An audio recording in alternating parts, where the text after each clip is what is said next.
বাংলাদেশে চলমান বিচার সংস্কার এবং নির্বাচন কার্যক্রম নিয়ে প্রধান উপদেষ্টা ডক্টর মোহাম্মদ ইউনূসের কাছে জানতে চেয়েছেন বিশ্বব্যাংকের প্রেসিডেন্ট অজয় বাঙ্গা। জবাবে অগ্রগতির পাশাপাশি ফেব্রুয়ারিতে সংসদ নির্বাচনের কথা জানিয়ে আন্তর্জাতিক এই দাতা সংস্থাকে আশ্বস্ত করেছেন অন্তর্বর্তী সরকার প্রধান। এছাড়া স্বপ্রণোত দেশের তালিকা বা এলডিসি থেকে উত্তরণে বিশ্ব বাণিজ্য সংস্থা WTOর সহায়তা চেয়েছেন তিনি। জাতিসংঘ সম্মেলনের ফাঁকে পৃথক বৈঠকে এসব কথা বলেন তিনি। নিউ ইয়র্ক থেকে আহমেদ রেজার রিপোর্ট।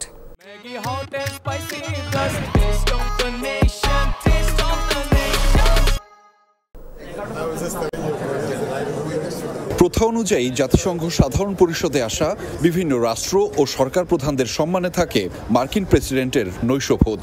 অতিথি হিসেবে যোগ দিয়েছেন অন্তর্বর্তী সরকারের প্রধান উপদেষ্টা ডক্টর মোহাম্মদ ইউনূস। এ সময় ডোনাল্ড ট্রাম্পের সাথে কুশল ও শুভেচ্ছা বিনিময় করেন তিনি।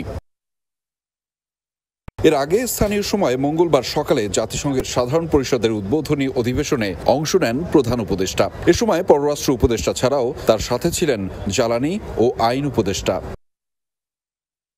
দিনের শুরুতে উরুগুয়ের পররাষ্ট্রমন্ত্রী মারিও লুবেটকিন চিলির সাবেক প্রেসিডেন্ট মিশেল ব্যাচেলেটের সঙ্গে সাক্ষাৎ করেন প্রধান উপদেষ্টা।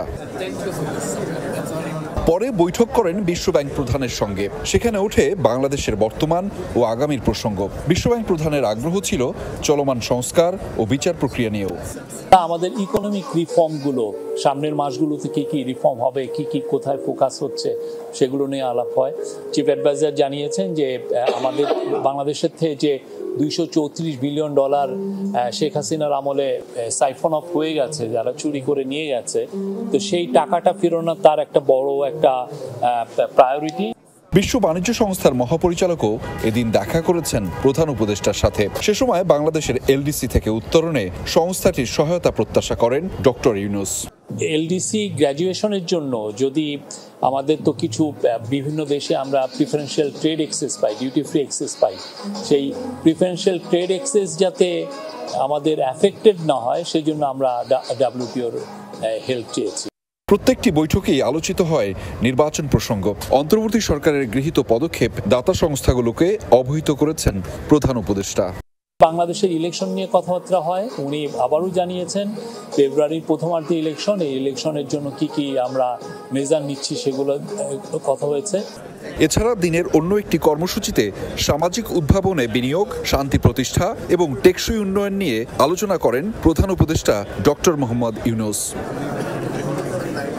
বৈশ্বিক শান্তি, যুদ্ধ সংঘাত বন্ধ আর টেকসই উন্নয়নের লক্ষ্যকে জোরদার করে জাতিসংঘের ৮০তম সাধারণ অধিবেশনের আনুষ্ঠানিকতা শুরু করল বাংলাদেশ, যেখানে বেশ কয়েকটি সাইডলাইন বৈঠকে প্রফেসর ডক্টর ইউনূস আলোচনা করেছেন বাংলাদেশের বিনিয়োগের সম্ভাবনা নিয়ে, একই সাথে বাংলাদেশের অর্থনৈতিক সমৃদ্ধি নিয়ে। পাশাপাশি বাংলাদেশের জাতীয় নির্বাচন, দ্বিপাক্ষিক এবং বহুপাক্ষিক সম্পর্ককে জোরদার বিষয়েও আলোচনা করেছেন প্রফেসর ইউনূস। ফলে নানা কারণে গুরুত্বপূর্ণ হয়ে উঠেছে এবারের জাতিসংঘের সাধারণ অধিবেশনের সফরটি। Ahmed Reza, Jamuna news, New York, যুক্তরাষ্ট্র।